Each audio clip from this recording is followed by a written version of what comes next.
tangan orang kemakan, habis itu mungkin kepalanya orang seperti apa, karena kalau misalkan di Sumba itu buaya itu kalau dianggap kalau di Bali itu kayak duwe beli, kayak duenya mereka. Oh ya? Iya, jadi Jadi justru kalau memang ada korban ya memang tumbal itu modelnya. lebih.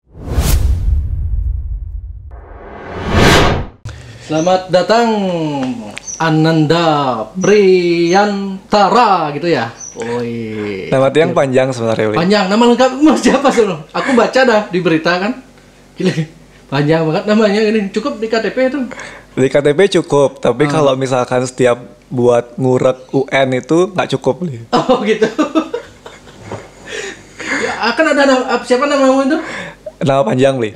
Ikomang. Ikomang, Triska, Ananda, Dilivia Nugraha, Priyantara. Aku belijatnya baca di Livia itu. Kok bisa ada nama gitu tuh?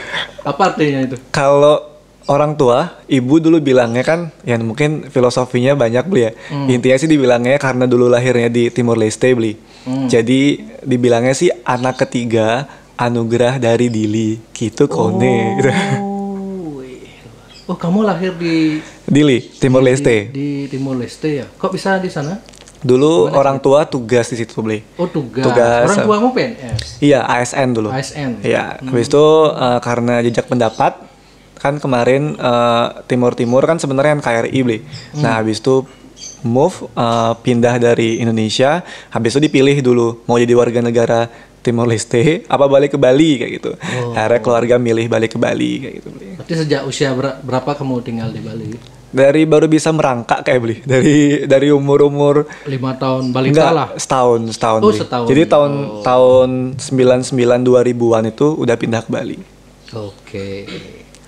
Wah, terima kasih bro sudah datang ke Jack Bali ya. Sama-sama Bli. Di tengah kesibukanmu yang aku lihat, wih. Karena apa aja kesibukannya? Jadi petani Bli. Oh, petani. Kenapa kamu katanya aku baca di berita itu kerja di istana pernah ya? Terus dapat beasiswa S2. Di mana itu, Bro? Beasiswa S2-nya Bli? Iya. Di Columbia University di Amerika. Amerika ya. Ya.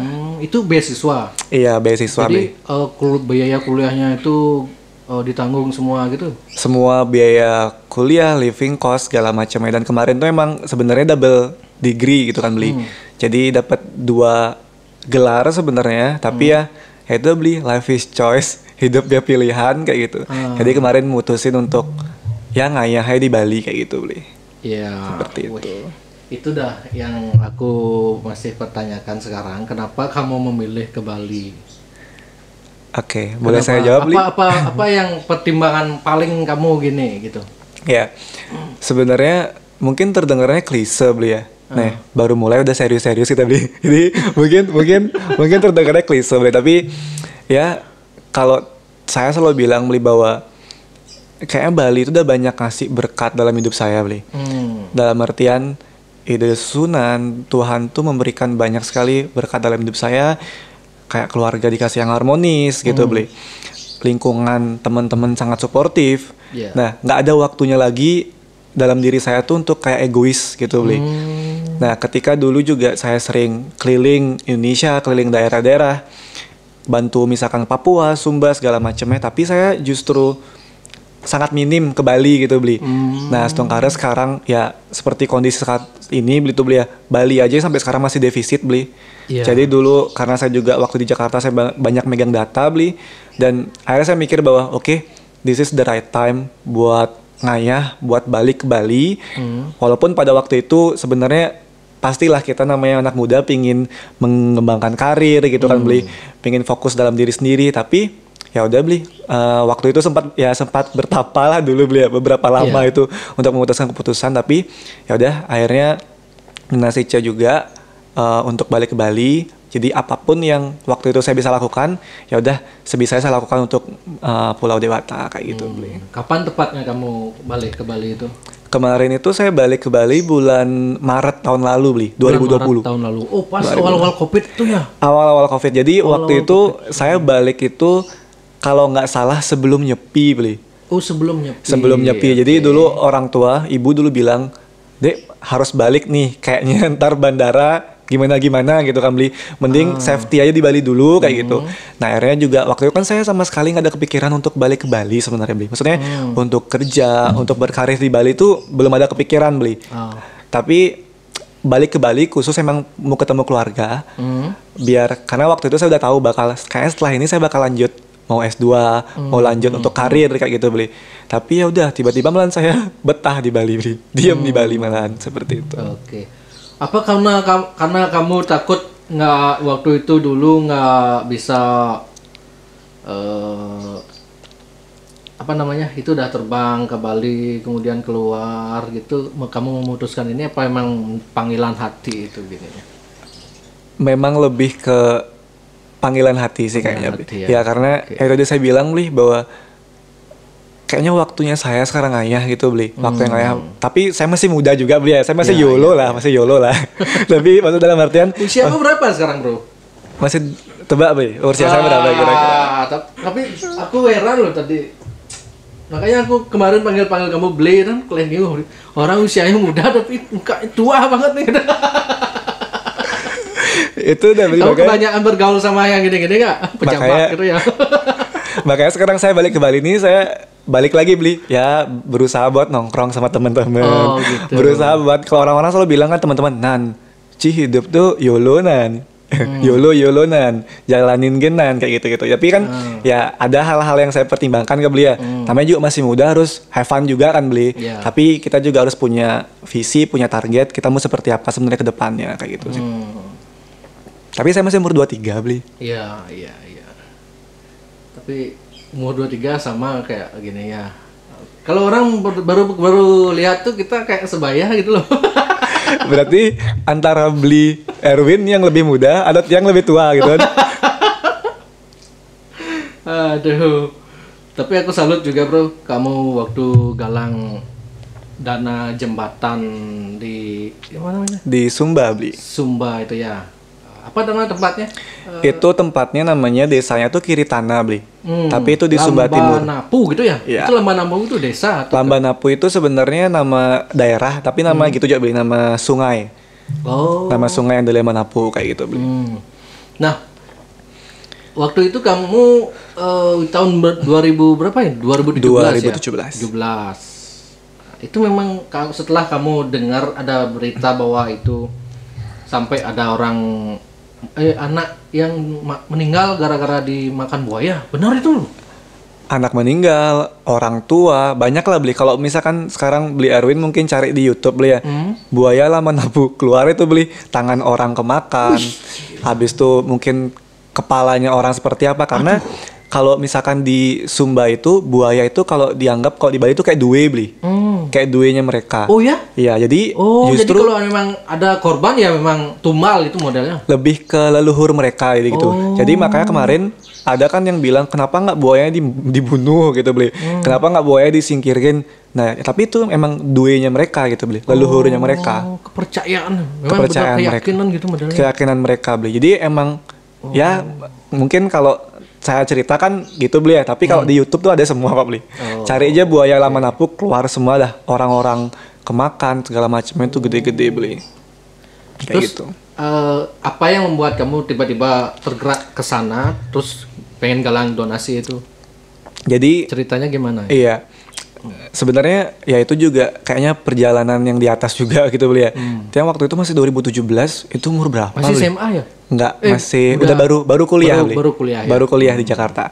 Habis itu ya akhirnya waktu itu saya sempat jadi juri beli. Jadi sempat dikasih juri Duta Wisata Nusa Tenggara Timur waktu itu. Sempat jadi juri terbang ke Kupang. Nah setelah dari Kupang itu ya mungkin setelah jadi juri namanya juga panitia ngajakin jalan-jalan kan beli ke Sumba. Nah sebenarnya ketika di Sumba tuh saya mikir bahwa yaudah buat vacation aja beli, buat jalan-jalan aja. Tapi ketika tiba-tiba saya ngelihat ada anak-anak beli, anak-anak mereka tuh nyebrang sungai. Nah sebenarnya saya cuma ngeliat anak-anak nyebrang sungai karena saya waktu itu suka video beli. Jadi saya suka videoin. Milulah tiang nih beli bolak-balik ngevideo ini ikut bolak-balik sungainya itu beli. Belum tahu ada apa-apa di sana beli. Belum tahu ada apa-apa. Belum tahu apa-apa. Nah, jadi tiang bolak-balik video-video ketawa-ketawa segala macamnya. Ketika tiang mau pulang beli sore-sorenya, ketika tiang mau pulang adalah masyarakat ibu-ibu bilang di situ beli. Umbu itu kan kayak beli artinya kan. Umbu, hati-hati umbu. Jam segini itu kalau nggak salah tuh jam 4 sorean beli. Jam segini itu jam makan buaya. Nah, ya coba beli Erwin misalkan mau pulang, yang beli Erwin selama ini kayak hahaha tiba-tiba dikasih tau ada buaya gitu beli. Kan getap kita gitu beli. Habis itu tuh yang mikir kayak kenapa nggak waktu tiang nyebrangnya baru dikasih tahu gitu beli. Nah, justru sekarang waktu tiang balik baru dikasih tahu gitu beli. Nah, waktu itu saya mikir bahwa oke, nggak bisa diam aja gitu beli. Tapi ya kalau saya boleh bilang, saya masih bocil gitu beli, masih kecil waktu itu.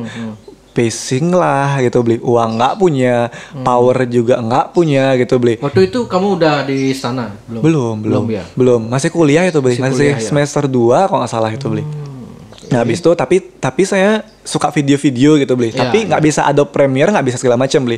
Tapi saya mikir bahwa gimana ya caranya nih bisa ngebantu gitu beli. Jadi saya basicnya bukan anak teknik sipil, saya juga bukan anak akuntansi yang bisa buat budgeting planning beli. Yang basicnya hubungan internasional beli HI. Jadi ya udah, tapi saya punya niat waktu itu beli. Kengken aja caranya biar bisa ngebantu nih. Kayak gitu beli. Akhirnya ya jalan yang di atas juga saya belajar Adobe Premiere, saya belajar ngedit. Oh, kamu yang belajar itu semua? Iya, beli. Belajar ngedit semuanya. Akhirnya saya upload lah di YouTube. Saya upload lah juga di Penggalangan Dana waktu itu di platform gitu kan beli. Nah, tapi ini nggak apa mungkin saya sharing di sini beli ya. Kalau beli dulu pernah tahu ada kasus tahun 2017-2018 tuh beli. Pokoknya kasus kartu kuning Jokowi beli. Tapi itu bukan tiang beli ya. Ada salah satu teman-teman kita lah beli di Jakarta gitu kan. Pak Jokowi kan di kartu kuning waktu itu beli. Di kartu kuning. Nah, kalau nggak salah waktu itu perdebatannya karena menginginkan ke Asmat seperti itu beli, buat bantu Asmat. Nah, tapi waktu dikasih kartu kuning, beliau langsung nyaranin organisasi tersebut bahwa oke, ayo besok langsung ke Asmat gitu beli. Nah, tapi saya nggak tahu gimana kelanjutannya, akhirnya kayak cukup lama lah itu prosesnya. Nah, namanya media gitu kan beli, media. Habis itu tiba-tiba saya lah ditoel gitu beli. Ini ada anak muda dari Bali di kampus swasta gitu, dia ngekritik pemerintah. Saya kan sebenarnya kemarin ngekritik pemerintah beli, tapi saya tuh bukan orang yang bisa orator gitu beli, nggak bisa kebanyakan ngomong gitu beli, tapi saya lebih suka langsung turun gitu beli. Habis itu di blow up lah berita itu beli, di blow up waktu itu kalau yang boleh sebut misalkan ada kumparan beberapa kayak gitu beli, di share semuanya. Akhirnya kalau nggak salah 4-5 bulanan nih beli, 4-5 bulanan achieve lah 500 juta beli. Untuk karena viral kan itu beli. Itu baru-baru ada kita bisanya atau udah lama? Itu kalau nggak salah kita bisa tuh establish 2014-2015 beli. Tapi waktu itu tuh bener-bener kalau yang bilang campaign organik itu sangat susah beli untuk mendapatkan dana seperti itu. Ya, makanya zaman waktu 2017 itu agak sulit ya. Sulit. Kalau sekarang kan bener. Kalau sekarang kan banyak ads gitu beli ya. Ada ads, ada segala macamnya. Kalau dulu tuh kan zaman dulu kan bener-bener ini gimana caranya anak ini nyari uang segini gitu beli. Dulu. Tapi ya sebenarnya setelah dari itu juga beli, waktu di RAPBD waktu dirancang semuanya RAB-nya ternyata keluarlah angka 1,6 M beli. Jadi kan berarti kurang gimana? Kurang beli. Nah, disitulah mungkin jalannya yang di atas juga beli kayaknya. Heret yang sempat diundang juga waktu itu ke kantor staf presiden. Jadi diundang juga karena viral itu kan beli. Diundang akhirnya ngobrol-ngobrol. Intinya sebenarnya negara itu udah mau dimasukin RAPBN beli tahun 2019. Waktu itu saya diundang itu bulan Maret 2018 beli. Jadi diundang mau nggak masuk RAPBN 2019 nih, dibantu dah semua karena waktu itu kan viral beli. Sampai bupati, gubernur segala macam tuh turun tangan gara-gara viral gitu beli. Nah, tapi yang waktu itu mikir, nah dulu tuh yang apatis sekali sama pemerintah beli. Dulu tuh yang apatis banget sama hal-hal berbau-berbau yang di atas karena yang mikir kayak gini beli. Mereka tuh punya power dulu saya bilang gitu. Dulu masih anak muda idealis lah beli ya. Mereka tuh punya power gitu beli. Tapi kok susah sekali ngebantu hal little thing seperti ini gitu beli. Itu yang dulu mikir seperti itu. Nah perjalannya waktu beli ya, mendewasakan umur, yang akhirnya saya rasakan beli a good purpose tuh are not enough beli. Bahwa niat baik aja itu nggak cukup. Itu akhirnya saya ketahui gitu beli bahwa idealisme segala macam tuh terkadang mungkin kita bisa melakukan sebuah dampak gitu beli. Tapi ketika kita ingin membuat sebuah dampak yang berkelanjutan, yang sustain, yang besar, we have to need power sama connection beli. Itu is emas kayak gitu beli. Makanya itu sih yang nyadarin saya bahwa oke, Nanda harus turunin ego. Kalau kamu membuat sebuah dampak, kamu harus mau berkolaborasi dengan semuanya. Kamu juga harus mengesampingkan egosentris kamu. Nah, inilah akhirnya alasan saya kemarin akhirnya berkolaborasi sama banyak pihak kayak gitu. Kayak gitu. Oh, berarti akhirnya jembatan itu terrealisasi juga karena 500 juta karena penggalangan bantuan itu, sisanya dari APBN? Bukan. Jadi sisanya itu karena waktu saya diundang seperti itu beli, saya bilang coba ibu saya mau usahain dulu sendiri, independen gitu. Tapi kalau memang misalkan sama sekali tidak sampai nih uangnya, baru masuk era APBN gitu beli. Nah akhirnya kemarin itu jalan yang di atas lagi gitu beli ya. Saya dikenalin sama dulu guru besarnya sosiolog UI gitu beli. Dikenalin sama NGO dari Swiss beli. Beliau namanya Tony Rutiman. Jadi beliau itu, ini kalau saya cerita panjang, tapi intinya beliau itu sebenarnya selama ini sering membantu daerah-daerah underdeveloped beli. Daerah-daerah terpencil di Indonesia, di Asia Tenggara. Nah tapi ya ada satu dan lainnya hal, beliau itu sempat trauma ke Indonesia lagi beli. Oh, kenapa gitu? Mungkin saya bisa ngejelasin eksplisit aja beli ya. Tapi intinya adalah banyak sistem birokrasi. Banyak birokrasinya yang membuat dia malas gitu ya. Birokrasi dan ya di belakang-belakangnya itu ketika mereka dia udah punya niat baik gitu beli ya, mau membantu kan, beliau tuh membawa material-material tuh dari Eropa gitu beli. Ketika sampai di Tanjung Priok, ketika sampai di Indonesia tuh ya ada sesuatu lah beli. Yang akhirnya beliau mikir ini Indonesia pastilah. Itu udah ada rahasia umum bro. Seperti itu. Jadi makanya pelan-pelan banget bro tuh negosiasi segala macamnya. Akhirnya beliau ngelihat gimana niatnya segala macamnya. Tiba-tiba oke, saya ikut.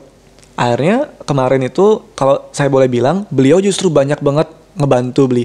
Jadi uang 500 juta itu kita pakai ngebiayain masyarakat di sana beli. Masyarakat kan mereka berkebun gitu ya, berladang. Jadi kita ibaratkan mereka sebagai tukangnya gitu beli. Tapi dari mereka, oleh mereka, untuk mereka.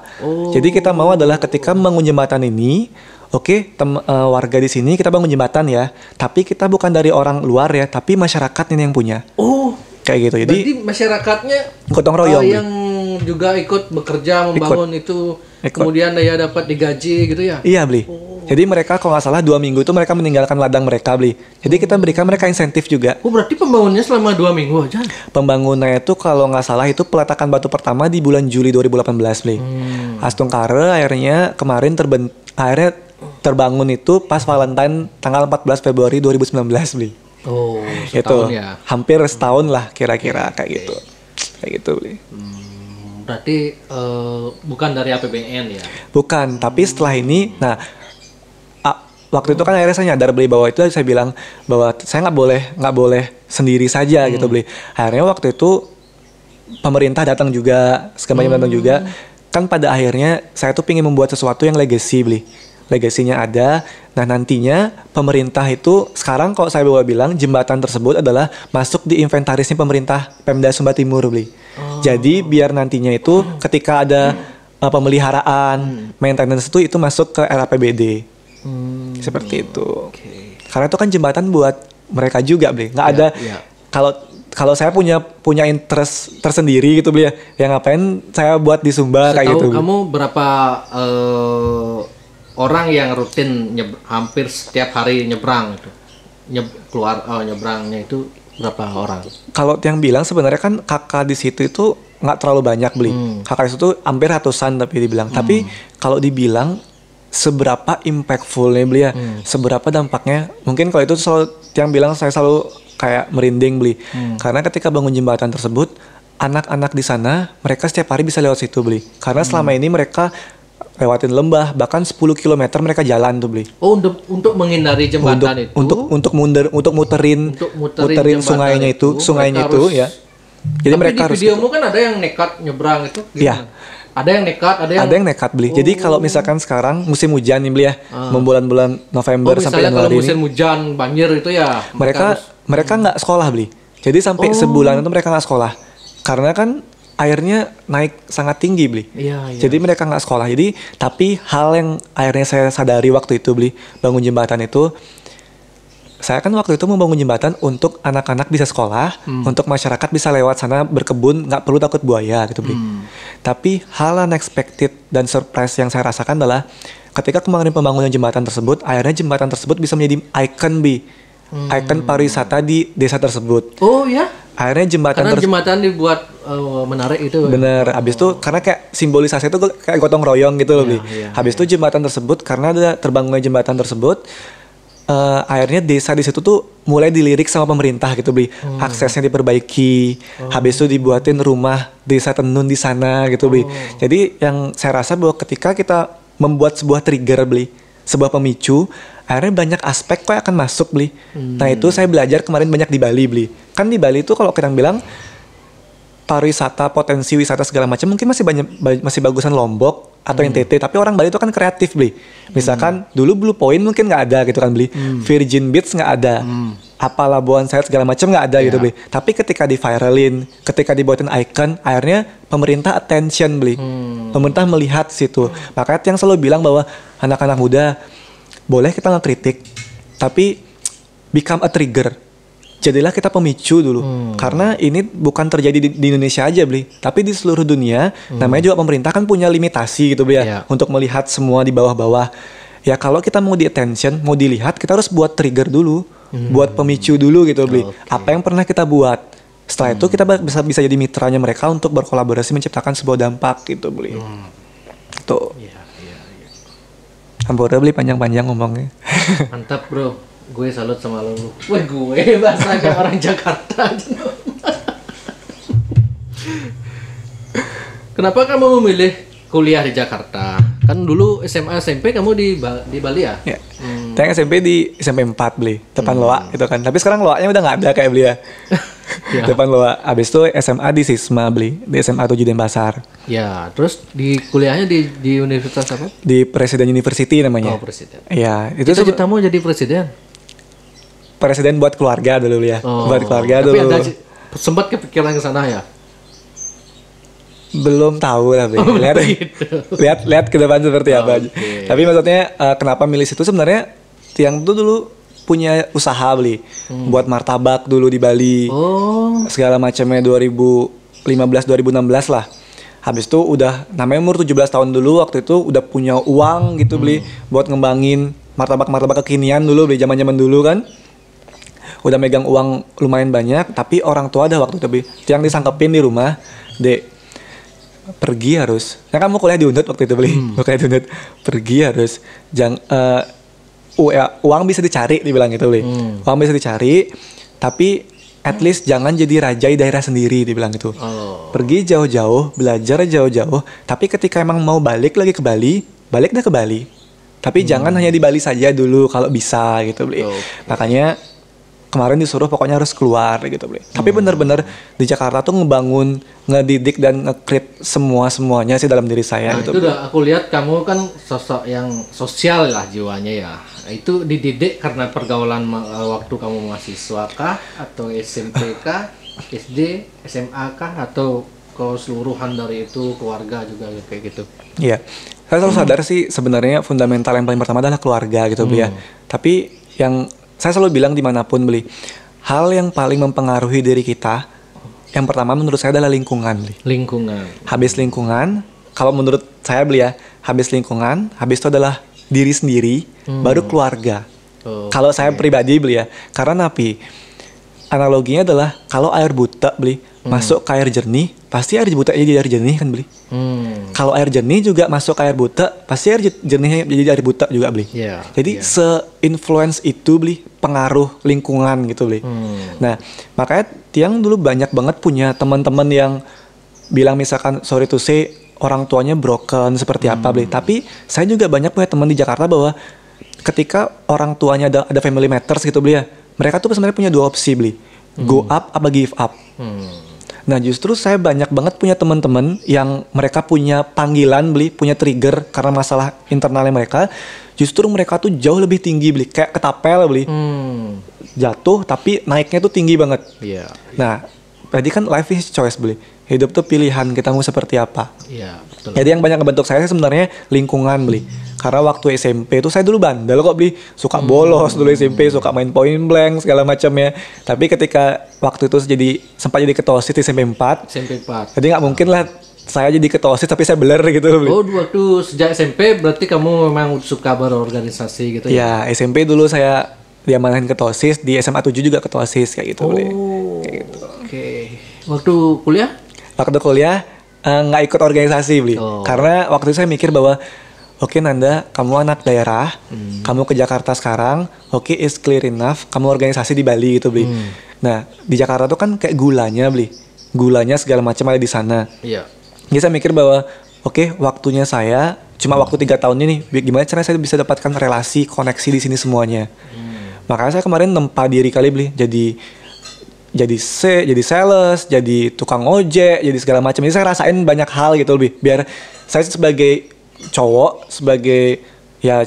tuh at least saya bisa, kalau orang bilang kan Jakarta keras beli. Jadi biasa bisa ngerasain segala hal itu di Jakarta kayak gitu. Oh, berarti kamu pernah jadi tukang ojek juga di Jakarta? Pernah jadi ojol dulu pernah gitu beli. Jadi ya cuman untuk menimba pengalaman aja artinya atau gimana? Lebih ke menimba pengalaman, dan kemarin juga lebih buat nyari uang juga kok beli.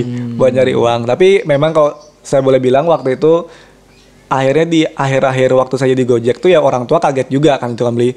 Kan orang tua mikirnya kok sampai anak saya jadi Gojek kayak gitu beli. Tapi ya lebih, kalau menurut saya sih saya selalu bilang dalam hidup tuh selalu ada 2 pilihan beli. Ya. Apakah kita mencari keadaan tersebut atau keadaan yang mengajarkan kita beli. Nah, dan saya mau milih adalah saya mencari keadaan tersebut beli. Yeah. Karena saya banyak sekali punya teman-teman di luar sana beli ya, di Jakarta, orang tuanya komisaris, orang tuanya dirut segala macamnya. Nah sekarang kan roda berputar beli. Nah akhirnya lebih sakit beli kalau keadaannya ngajarin kita. Ya, tapi itu. At least, tapi kalau kita udah mempersiapkan diri kita gitu ya, dengan hal terburuk, dengan mandiri, dengan independen, hastung kare ketika apapun terjadi lebih siap lah kita gitu beli. Oke, luar biasa. Nah, terus kalau cerita kamu keluar dari istana itu karena apa? Karena kamu nggak cocok dengan kerja di kantoran itu atau gimana? Itu posisimu sebagai apa waktu di istana itu? Kemarin tuh saya di tim namanya Satu Data Indonesia beli. Satu Data Indonesia. Oh, jadi kamu SDI. yang ikut merancang data-data berarti ya? Iya, jadi kalau sebenarnya kan inilah kalau yang ngomong masalah birokrasi panjang beli. Tapi intinya adalah sebenarnya ini adalah permasalahan Indonesia beli. Jadi kemarin tuh ad hoc di KSP tuh pengen membangun Satu Data Indonesia beli. Jadi kenapa demikian? Simpel lah yang berkasih analogi lebih. Kementerian Pertanian bilang padi misalkan surplus, beras surplus. Bulog misalkan bilang beras itu defisit misalnya gitu beli. Habis itu Kementerian Perdagangan bilang misalkan seperti apa, harus impor gitu beli.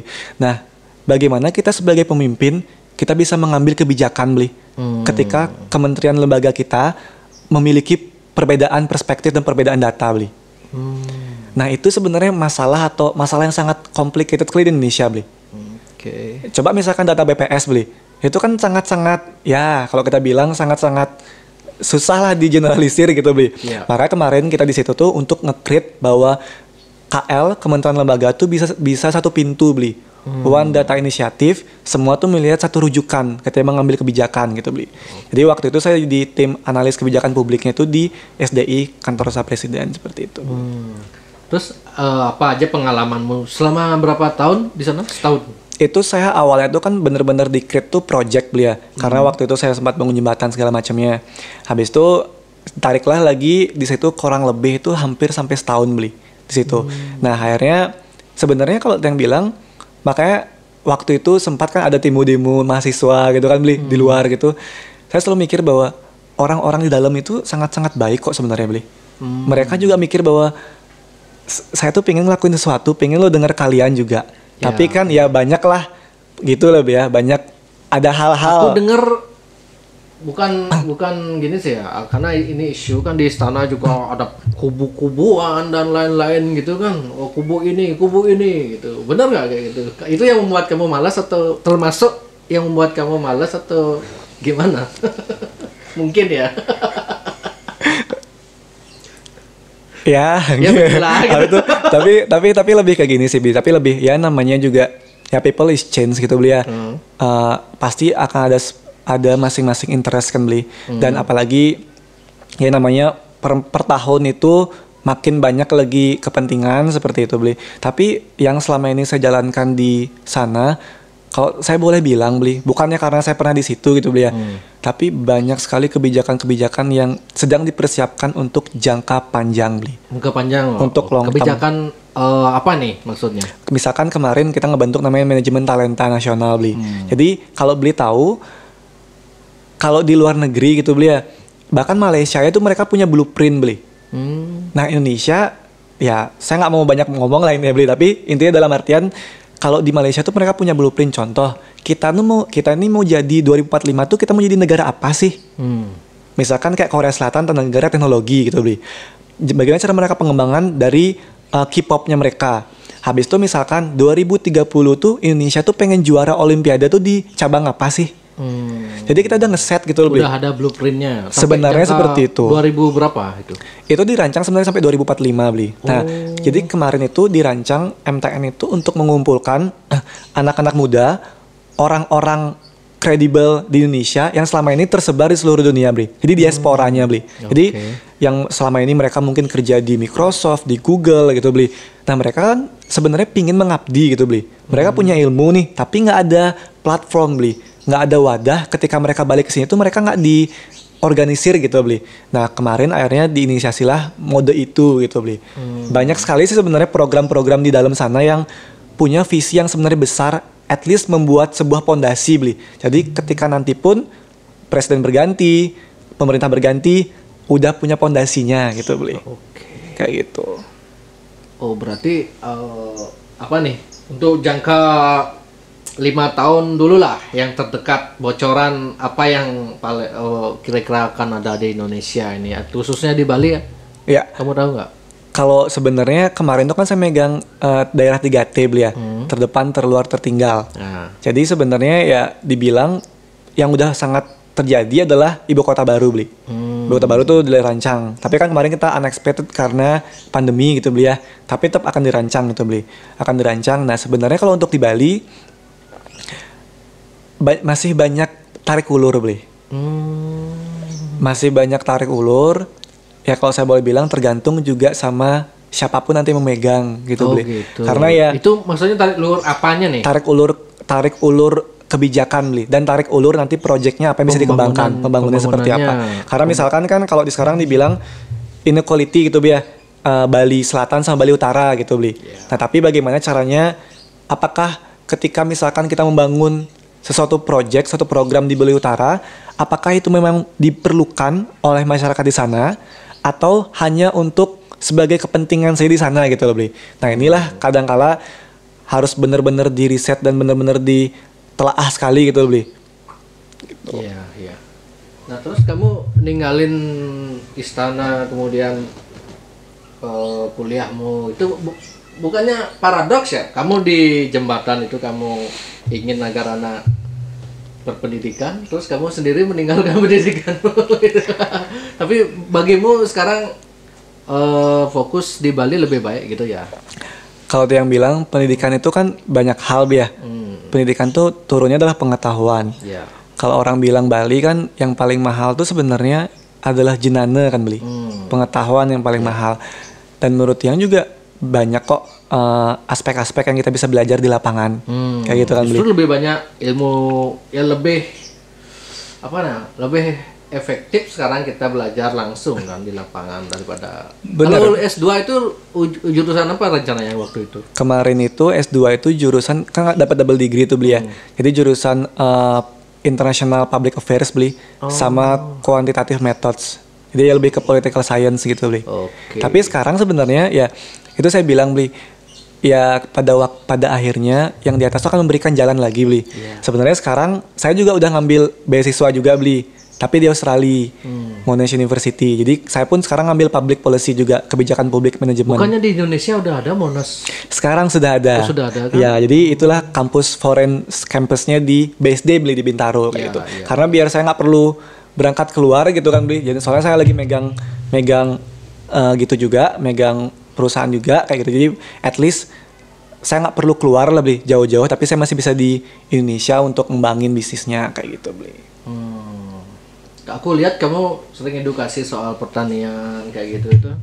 Apa menurut kamu potensi di pertanian sekarang itu yang berpotensi di Bali atau gimana? Ya, sebenarnya ini banyak sekali ada alasan beli ya, faktor internal sama eksternal beli. Internal mungkin kalau eksternal yang saya bilang bahwa karena dulu kan saya di Jakarta beli ya, saya megang banyak data juga beli. Pertanian tuh bukan sektor beli, tapi mega sektor. Mega sektor. Karena sangat besar beli, sangat besar. Tapi dan kok banyak yang gagal bertani itu. Nah setelah kamu survei ke lapangan, masalahnya paling urgent tuh di gimana? End to end beli, hulu hilirnya. Hulu hilir. Iya, jadi selama ini kan makanya waktu tadi saya sempat bilang sama beli di awal, pertanian tuh mungkin tidak akan bisa dirubah oleh presiden, gubernur, bupati beli. Tapi yang bisa dirubah dengan disrupsi adalah teknologi beli. Nah, kalau saya boleh bilang bahwa kenapa saya bilang mega sektor tadi beli? Bahwa selama ini advisernya kan sekarang saya mengembangkan namanya startup Panenpa gitu beli ya. Advisor kami namanya Prof. Bungaran beli. Beliau itu guru besarnya IPB. Guru besar IPB dan pernah jadi menteri pertanian zamannya Bu Mega sama Abdurrahman Wahid, Pak Gus Dur. Nah, beliau bilang ya, beli, kalau kita buka data beli ya, kita nggak usah sebut lah angka, tapi dalam mode angka on farm beli, pertanian tuh ya udah berapa triliunan US dollar gitu beli. Tapi yang selama ini sering ada gap beli ya, orang tuh mengetahui itu pertanian saja beli. Tapi sebenarnya kenapa dibilang mega sektor? Ada namanya sistem agribisnisnya beli. Nah, agribisnis ini bisa 10 kali lipat angkanya dari di atasnya on farm, dari pertanian. Jadi kalau agribisnis itu supply chain-nya, kurirnya, itu tuh banyak sekali beli. Makanya orang bilang bahwa sekarang mungkin banyak ada agritech startup di Indonesia beli yang muncul, tapi belum ada yang benar-benar bisa nge-leading gitu beli, ngemegang karena masalahnya sangat kompleks beli. Tapi siapapun nanti akan memegang gitu beli ya, itu akan sangat-sangat sustain gitu beli. Karena kalau misalkan kemarin kayak ya kalau saya boleh bilang kemarin baru banget Instagram, Facebook, apalagi beli WA, down kan beli. Kalau semua berfokus pada teknologi aja beli ya, sekalinya hancur hilang biar semua ya. Tapi kalau makanan beli, pangan itu kan mau sampai kita kiamat kita perlu beli. Iya benar. Jadi kita benar-benar sekarang lagi kalau Panenpa mungkin orang tahunya adalah jual sayur buah online gitu ya. Marketing kita emang seperti tapi sebenarnya jauh di bawah sana gitu beli. Kita emang lagi mengembangkan sistem one stop ecosystem beli. Jadi biar petani itu dihormati, petani itu dihargai dan petani yang memiliki produknya mereka sendiri beli. Nah, itu yang juga alasan saya kenapa saya ke Bali beli. Karena kalau dibilang ya sebenarnya saya selalu merinding ketika ngomong seperti ini karena kalau dibilang bahwa zaman dulu sebelum pariwisata beli, orang Bali itu apa? Kan pertanian beli. Di lontarnya Bali itu orang Bali itu pertanian memang dari dulu beli. Tapi kan masyarakat Bali udah terlanjur zona nyaman dengan pariwisata masih terngiang-ngiang lah. Nanti udah aja buka pariwisata lagi, semua bisnis pariwisata lagi. Dulu waktu bom itu kan, bom 1-2 itu ya. Sama ada kayak sekarang itu wacana pertanian. Masyarakat Bali harus bertani. Terus udah kembali lagi semua meninggalkan pertanian ke pariwisata. Nah, gimana caranya? Apa masalah apa yang harus dilakukan sekarang baik pemerintah atau masyarakat? Ini biar oke lah. Silakan pariwisata lanjut, cuman jangan melupakan pertanian gitu. Bisa nggak kayak gitu? Sebenarnya sangat bisa, kan? Ya, itu masalah mindset ya. Mindset masyarakat dan sebenarnya siapa mengambil kebijakan tersebut gitu beli. Misalkan kan kemarin kita tahu pemerintah daerah sebenarnya mewacanakan untuk kembali ke pertanian gitu beli ya. Tapi yang terjadi di lapangan gitu beli. Ketika orang pariwisata kembali ke pertanian, ke hulunya, market nggak ada beli. Market, nah itu udah masalahnya. Tuh, marketnya ada. Mereka jual kemana gitu itu. Makanya sekarang kalau saya boleh bilang beli ya, kita tuh benar-benar lagi menciptakan banyak sekali ekosistem beli di yang kita lagi kembangkan. Tapi emang kita nggak mau hanya gembar-gembor aja gitu beli. Kita udah menyiapkan platform dalam mode seperti apa. Contoh beli, sekarang ya kenapa sebenarnya kalau saya boleh bilang beli, cuma di Bali aja pertaniannya masih seperti ini beli. Di luar kan dia bilang di Jawa gitu beli. Maksudnya seperti ini gimana? Seperti ini itu dalam artian terpengaruh juga karena pandemi. Oh. Kalau di luar sana beli, di Jawa di mana tuh justru growth beli, justru tumbuh. Kenapa pertanian di Bali seperti itu? Karena pertaniannya juga masuknya ke pariwisata beli, ke hotel, ke B2B dan kawan-kawannya.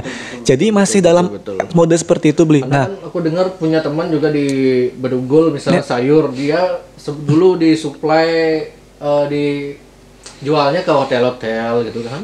Ya. Hotel tutup, otomatis mereka kena juga kan. Bener beli. Dan sebenarnya tapi kalau kita ngomongin masalah aja gitu beli ya, nggak bakal suut gitu kan beli.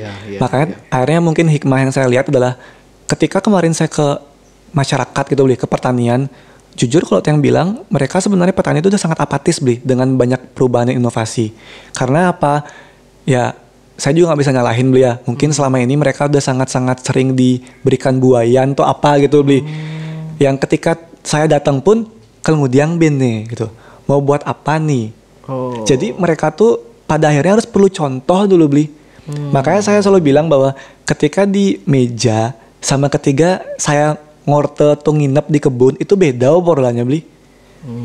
Nah itu at least makanya saya selalu bilang if you want to make an impact gitu beli ya, don't be a superhero but be someone who can embrace them. Jadi jangan selalu kita datang tuh kita pengen jadi superhero beli. Karena setiap orang tuh tidak akan berpikiran bahwa mungkin tidak bisa sampai seperti apa yang kita pikirkan beli. Iya. Tapi ketika kita bisa merangkul mereka, percaya deh beli. Habis itu ketika kita udah bisa ngerangkul, apa kita minta mereka udah nyaman mereka bakal kasih. Nah itu selama ini pendekatan personal yang saya selalu lakukan gitu beli. Makanya saya nggak pernah ngasih mimpi-mimpi tinggi-tinggi beli. Kan saya masih muda beli, umur masih 23. Nih kemudian aja nak bocil nih, pasti orang mikir gitu kan beli.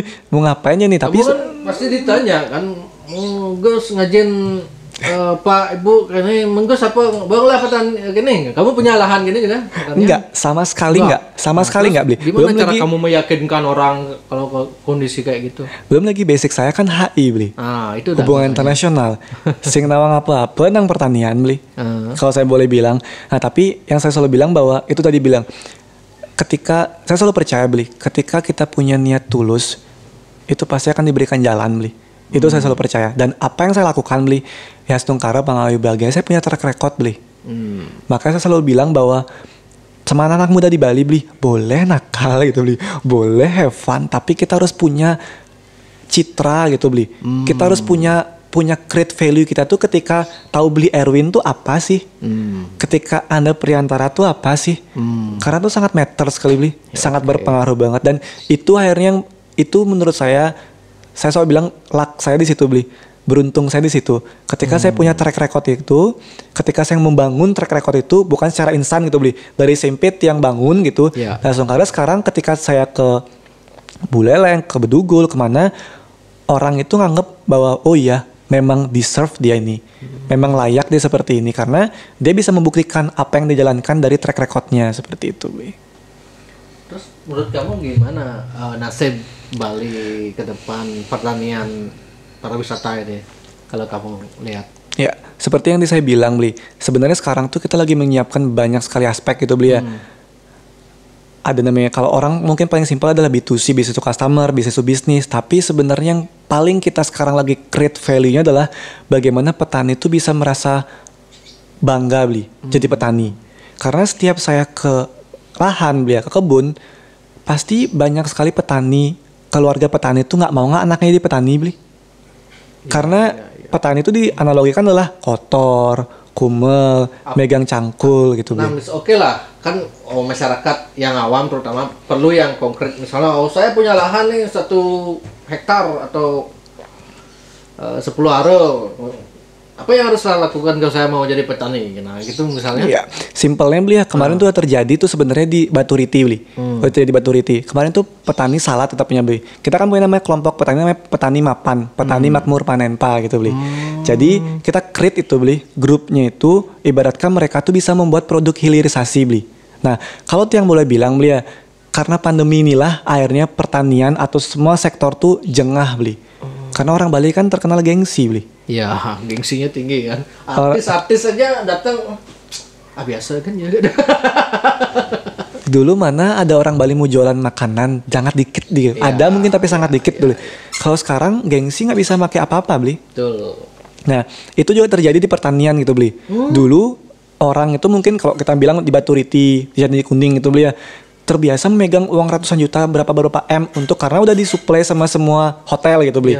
Sekarang seperti ini, mereka punya greenhouse paprika, mereka punya herbs, kudiang itu beli, sedangkan itu terus tumbuh. Nah, makanya sekarang yang dilakukan oleh Panenpa beli ya, kita membuat produk hilirisasi beli. Itu sekarang benar-benar kita lagi fokus dalam mode itu. Kayak kemarin boleh Tiang bilang beli di desa Tianyar Barat.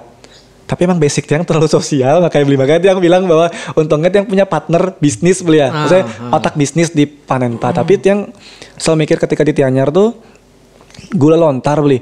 Gula lontar tuh harganya tuh 13.000 sampai 15.000 per kilo. Gula lontar nih beli.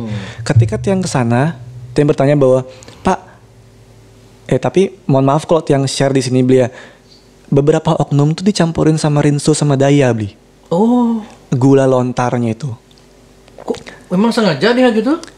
Apa tujuannya? Ketika Tiang tanya, ketika saya tanya, Pak, Ibu, kenapa seperti ini? Kenapa nggak mau organik aja atau gimana? Karena dibilang repeat money-nya itu beli, kembali uangnya itu lebih lama beli. Jadi ketika mereka mungkin ada bahan-bahan apa gitu beli ya, ketika memakai tersebut, jadi at least selama seminggu tuh bisa sampai 3-4 kali dia bisa balik uangnya dia beli. Ketimbang dia tuh organik dan adding money-nya itu cuma 2.000-3.000 beli. Nah, sedangkan beli hal fakta yang terjadi, kalau saya boleh bilang beli, kan saya selalu ngomong pakai data gitu beli ya. Di luar sana beli, di luar negeri, ekspornya kita beli di Dubai sama di Amerika itu di gula semut beli ya, gula lontar tuh disemutin beli. Gula lontar tuh disemutin tuh itu diperluin sekitar diminta sekitar kalau nggak salah 5.000 sampai 70.000 per kilo beli. Jadi adding value itu sangat-sangat tinggi sebenarnya beli. Nah itu yang sekarang saya bener-bener jengahnya saya tuh kayak gitu loh beli. Bahwa saya pengen ibaratkan teman-teman ketika saya ke desa Besakih gitu beli ya, ke Tianyar, saya pingin kalau saya ngurusin semuanya beli, mati Tiang beli. Nggak bisa Tiang ngurusin semuanya gitu beli. Makanya saya selalu bilang bahwa ketika saya ke daerah, tolong yuk Yohana di sini, saya punya akses. Saya punya data, saya punya koneksi. Ayo sarang-sarang bangun bareng-bareng, bangun dari desa. Yohana di sini yang ngebangun semuanya. Tapi ya challenge-nya banyak sebenarnya ya di lapangan karena ya orang Bali itu terkadang seringnya tuh pengen instan beli. Ketika kita membuat seperti apa, aduh capek nih nyari buyer misalnya gitu beli. Capek nih kayak gini seperti apanya. Aduh regulasinya ribet seperti apa. Ya tapi kan ketika kita ingin mendapatkan sesuatu yang besar, kita harus perjuangan kan beli. Dan saya udah siapin fondasi beli. Makanya sebenarnya yang paling susah itu adalah people management beli. Mencari orang-orang kepercayaan itu yang paling susah beli. Tapi saya selalu yakin beli, Bali sudah sangat urgent untuk membutuhkan alternatif perekonomian baru selain pariwisata. Walaupun itu tidak pertanian beli. Tapi ini udah is emas beli. Sebenarnya udah banyak banget kode loh beli dari di atas. Gunung Agung, Bom Bali 1, Bom Bali 2. Kemarin Gunung Agung meletus gitu aja gitu beli ya. Kalau nggak salah 2 hari pas sehari tuh Bandara Ngurah itu tutup kan beli. Udah kelimpangan kita beli. Sampai semua pejabat di pusat tuh turun ke Bali kan. Udah kelimpangan. Sampai sekarang seperti ini kan. Pada akhirnya memang benar-benar tidak bisa pariwisata saja beli, walaupun pariwisata adalah lokomotifnya kita gitu beli. Tapi at least seperti sekarang, jangan sampai defisit kita beli. Tapi saya selalu percaya kok beli, jangan selalu optimis bahwa bisa beli, bisa. Anak-anak muda Bali sangat-sangat bisa kok beli. Dan ini hanya perlu ekosistem beli. Makanya yang selalu merinding beli. Ketika tadi kemarin sempat beli kontak saya gitu, dia kan bilang jenana yang paling mahal beli. Yang di atas udah ngasih saya banyak kali berkat, masa Tiang sharing aja nggak mau gitu loh beli. Kayak gitu kan beli. Dan dalam mode Tiang mikirnya bahwa anak-anak muda Bali itu cuma perlu ekosistem beli. Mereka tuh cuma perlu figur siapa yang mereka bisa teladani beli. Siapa mereka bisa ikutin gitu beli. Karena ketika mungkin kalau saya dulu harus muter ketika ingin mencari kesuksesan gitu beli ya. Tapi ketika misalkan Tiang tahu misalkan, oke, kalau mau jadi jurnalis yang hebat, lihat aja beli Erwin. Kalau mau jadi misalkan apa bisnisnya seperti apa, lihatnya misalkan Kak Nanda gitu beli. Jadi dia punya mentor, beli punya guideline untuk mencari itu. Nah ekosistem itulah belum terbentuk menurut saya di Bali gitu beli. Kalau ada yang misalnya sebenarnya bisa ngebentuk itu beli pelan-pelan itu beli, Astungkara bisa kok sebenarnya beli. Sangat-sangat bisa kok. Oke, kita ke pertanyaan netizen dulu bro ya. Oke.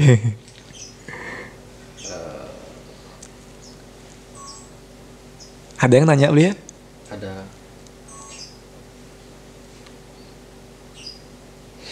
Satu dari Winata Pandey. Bro Nanda ini pernah ngayah di Banjar. Saya sangat inspiratif definisi anak muda yang luar biasa. Kita sekarang kekurangan sosok anak muda Bali yang seperti ini. Mau tanya, gak ada Kliab mau maju 2024 katanya bro.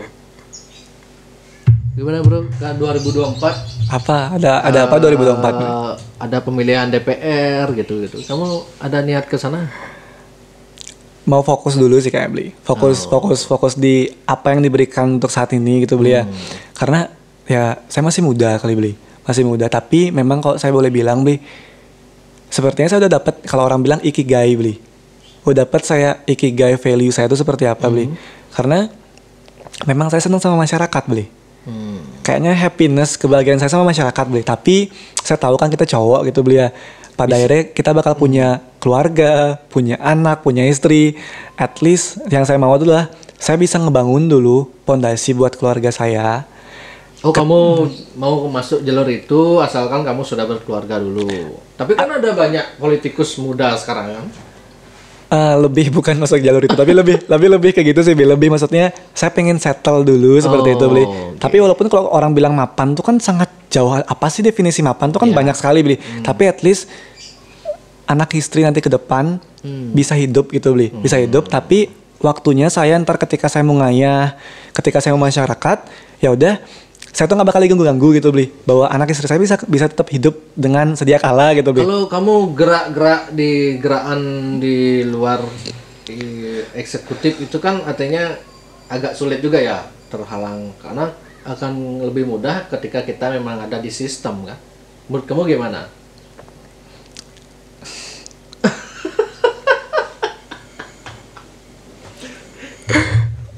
Iya. Itu juga jadi alasan saya kenapa waktu itu saya masuk sistem kan beli. Oh, waktu kamu mau ditawari di sana ya. Benar, jadi itu adalah salah satu hal yang saya mikir. At least saya mengetahui banyak pilar gitu beli. Bagaimana saya pernah berkarir di company, bagaimana saya pernah berkarir di pemerintahan, bagaimana juga saya pernah jadi anak muda di masyarakat gitu beli. Makanya saya selalu bilang tapi selama paling enak di mana bro? Paling enak di mana gitu beli. Sebenarnya tergantung sama posisi kita saat itu beli. Contoh misalkan sekarang beli ya. Kondisi ya. Kalau saya bilang kalau masih muda gini lebih enak yang explore beli. Lebih enak kita tuh free dulu beli. Tapi ketika kita udah settle udah seperti apa, mungkin kita ketika mau merubah sesuatu, at least kita memang harus jadi di dalam sistem gitu beli. Nah tapi dulu hal yang pertama kali bikin saya nampar diri saya adalah dulu saya pernah bos gitu beli ya. Deputi pernah bilang kayak gini. Ibu, saya sangat apatis sekali sebenarnya sama politik tuh saya bilang itu. Saya apatis banget sama pemerintahan segala macam. Saya tuh pengen jadi orang kaya gitu beli. Habis itu saya jadi filantropi, baru saya bantu orang. Tapi saya nggak perlu nggak perlu masuk sistem. Dulu saya pernah punya bentuk itu beli. Tapi saya diingatin langsung beli sama beliau, Nanda, kalau semua orang kreatif, semua orang inovatif, semua orang punya niat mulia, nggak mau masuk dalam sistem, kau masuk dalam politik atau apapun itu, ya kalian nggak bisa marah ketika oknum-oknum yang memegang posisi tersebut. Ya mau nggak mau ketika kalian pengen merubah sesuatu, ya kalian harus turun di sana. Walaupun kalian tidak bisa menjadi putih, pasti kalian akan menjadi abu-abu. Tapi untuk menjalankan objektif yang ingin kalian capai. Tapi kalau dibilang sekarang 2024 ya, yang masih pengen santai dulu lah kayak. Tapi kan kalau masuk ke jalur itu katanya ya aku dengar banyak isu di orang yang niatnya awalnya baik, kemudian ikut sistem, ikut jadi busuk juga. Tapi tergantung juga kayak kamu bilang analogi tadi kan, air. Benar beli, dan ya lingkungan tuh sangat-sangat berpengaruh beli ya. Makanya kalau saya boleh bilang beli, mungkin ketika saya masuknya terlalu cepat gitu, terlalu dini, ada banyak perspektif gitu beli. Ada banyak perspektif, dan ketika saya masuk dalam sistem, mungkin masih dianalogikan sebagai junior gitu Bli. Iya. Tapi ketika kita udah siap, udah settle, dan kita punya track record yang jelas gitu Bli ya, kita punya standing power Bli. Ketika kita berbicara, ketika kita menginisiasi sesuatu. Dan ini yang saya rasakan juga sebenarnya di Jakarta Bli. Kalau saya boleh bilang Bli nggih, pemimpin tuh sekarang harus jemput bola Bli. Kalau saya boleh bilang, saya nggak bilang pemimpin siapapun gitu Bli, tapi pemimpin tuh harus jemput bola. Karena apa? Banyak kan Bli kalau Bli lihat, misalkan kita saya sebut nama misalkan Pak Ridwan Kamil, Pak Ganjar, atau misalkan Pak Anies atau siapapun lah itu Bli ya. Kenapa mereka itu pembangunan jalan, kenapa mereka tuh bisa mendapatkan CSR yang kuat gitu Bli? Karena figurnya kuat Bli. Nah, kalau Bli ngelihat sebenarnya sekarang Bali ini lo sangat terdampak gitu Bli ya. Kalau figur di Bali gimana menurut lo? Ya lagi berproses lah semuanya gitu Bli. Bareng-bareng belajar gitu Bli, bareng-bareng belajar lah.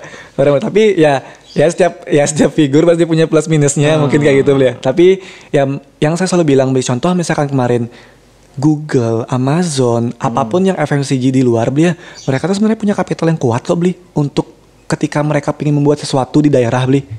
Tapi mereka harus mencari siapa figur yang trust mereka bisa kasih. Itu sebenarnya bisa terjadi Bli ketika misalkan di Bali kayak gitu loh Bli. Ya, next berapa gaji waktu tugas di istana dan 2020 sama. Nah, berapa gaji katanya waktu tugas di istana? Enggak apa tuh? Enggak ada apa-apa. Besar enggak bro gajinya bro? Besar itu kan relatif Bli ya. Tapi maksudnya lebih ke dulu saya masih muda sekali Bli, tapi dibilang dibilang cukup gitu Bli ya. Dan dulu kan saya lebih banyak di atas 10, di bawah 10. Di atas sebenarnya Bli. Di atas. Okay. Tapi menurut saya yang lebih value-nya lebih mahal itu adalah koneksi sih Bli. Koneksi itu yang paling mahal, itu nggak bisa dibayar pakai apapun. Jadi kalau misalkan di value-in koneksi bisa jauh lebih dari angka itu gitu Bli, karena itu sih yang paling mahal gitu Bli, koneksi, network. Cuman ada siapa nih, banyak yang belum tahu track recordnya Nanda kayaknya nih. Gak apa-apa lebih kan ada setelah podcast ini banyak ada. Iya. Oke lanjut. Nah terus sekarang gimana menurut kamu kepemimpinan di Indonesia? Kamu melihat sosok ke depan itu siapa yang pantas jadi presiden? Mengganti Jokowi kan udah nggak memungkinkan lagi kan, kecuali kalau ada beneran 3 periode ya. Setelah Jokowi siapa menurutmu? Kan pengalamanmu dari Jakarta, di istana, di Bali sekarang kan. Nah, siapa? Kira-kira. Sebenarnya bingung juga jawabnya. Publik soalnya ini Bli. Tapi ada nggak kamu punya sosok ini cocok nih gitu? Ada nggak? Pasti ada. Belum ada. Ada pasti. Ada ya. Ada Bli, ada. Apakah yang di antara yang kamu sebutin tadi? Iya, salah satunya. Okay. Karena di Bali siapa kira-kira? Apanya Bli? Nanti cocok jadi gubernur 2024. Sulit ya pertanyaannya. Sulit Bli. Masyarakat lantar yang bakal ngeliat Bli ya. Tapi dalam mode seperti ini sih Bli. Sebenarnya itu tergantung bener peta dan waktu nanti yang jawab Bli. Dulu siapa yang tahu Pak Jokowi bakal naik Bli? Iya betul. Makanya kalau saya boleh bilang Bli ya, sampai Hamin bukan mungkin di 2024 tuh akan banyak hal terjadi gitu Bli. Makanya mungkin nantinya pemimpin atau figur calon-calon tersebut benar-benar harus memegang dirinya mereka Bli. Kalau mereka kepleset jatuh kok mereka Bli. Tapi ketika mereka bisa memegang posisi mereka dengan bagus, mereka pasti bisa mendapatkan momen the right time yang tepat juga gitu Bli. Seperti Terus itu. Di Bali gimana menurutmu kepemimpinan Pak Koster nih? Kalau menurut saya pribadi Bli ya, beliau sebenarnya ya selama ini mungkin kalau kita ngelihat banyak sekali problematika, apalagi di netizen gitu Bli. Tapi kita juga ya pada akhirnya kan sebenarnya kalau boleh dibilang sekarang kita protes, tapi dulu mungkin kita yang memilih beliau seperti itu kan beliau. Karena kita yang memilih beliau gitu. Jadi makanya kalau saya boleh bilang ketika itu dalam proses demokrasi, sebenarnya kita adalah itu tanggung jawabnya kita sebenarnya Bli. Ketika kita ngejek pemimpin kita, sebenarnya kita ngejek diri kita sendiri Bli. Kalau saya selalu analoginya seperti itu Bli ya. Nah tapi kalau saya selalu bilang Bli, menurut saya sebenarnya hal yang bisa dievaluasi atau hal yang sebenarnya bisa kembangkan bersama, Bli, menurut saya adalah komunikasi ya sebenarnya. Komunikasi. Okay. Menurut saya juga sebenarnya mungkin banyak kok, Bli, figur-figur atau sosok-sosok di Bali yang memiliki kapabilitas yang bagus, yang memiliki niat yang bagus juga di dalam sistem, Bli ya. Tapi komunikasi politiknya mungkin, komunikasi publiknya yang tidak tersampaikan dengan baik di masyarakat. Okay. Kalau saya boleh bilang mungkin ya di Jawa Barat, di Jawa Tengah gitu, Bli. Itu kan kasusnya sebenarnya sama seperti di Bali, Bli. Tapi mungkin mereka figurnya atau sosoknya bisa membaur gitu, Bli. Karena sebenarnya kuncinya apa sih, Bli? Komunikasi, Bli. Ya kita sama keluarga aja komunikasi gitu kan, Bli. Sama pasangan komunikasi, sama siapa komunikasi. Kedepan gitu. Sosok pemimpin yang seperti apa cocok untuk di Bali, Bro? Menurutmu?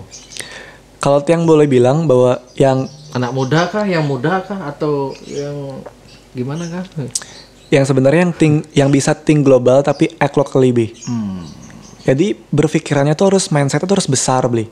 Berani bermimpi dan menurut saya sih selain punya kapabilitas, Bli ya, pasti kendaraan kan perlu sekali, Bli. Ya, sebenarnya. Betul. Nah tapi jauh daripada kendaraan tersebut, at least kita udah punya kapabilitas dalam diri kita, Bli. Kalau udah seperti itu, Astungkara sebenarnya jalan tuh pasti ada. Nah, itu yang tadi saya bilang pemimpin tuh harus jemput bola, Bli. Nah, mungkin beberapa yang terjadi di Bali,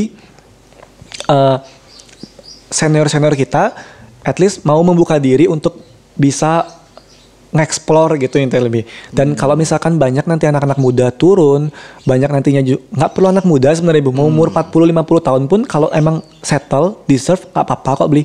Tapi at least mereka tahu nih ketika mereka membangun seperti apa, short term, middle term, long term mereka pengen bangun seperti apa. Karena kan kita hidup di Bali, orang di Bali skala pasti masih jalan kan, Bli.